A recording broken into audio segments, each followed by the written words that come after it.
Hello everyone. In this video, I'll show you how to fix OneDrive not syncing after a Windows 11 update. First, try restarting OneDrive. Look at the bottom right corner of your screen and click the OneDrive cloud icon in the taskbar. Then click the gear icon to open settings and choose Quit OneDrive.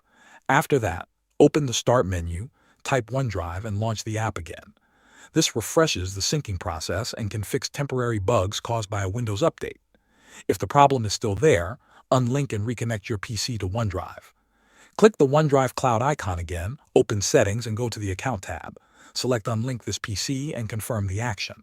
Once it is disconnected, sign back into your Microsoft account and set up OneDrive again. This resets the connection between your computer and Microsoft servers. You should also check for more Windows updates. Sometimes Microsoft releases another small update to fix issues from the previous one. Open Settings, go to Windows Update, and click Check for Updates. Download and install anything available, then restart your computer. If none of these methods work, reinstall OneDrive completely. Open your browser and go to Microsoft OneDrive. Download the latest version, install it, and sign in again. Thanks for watching.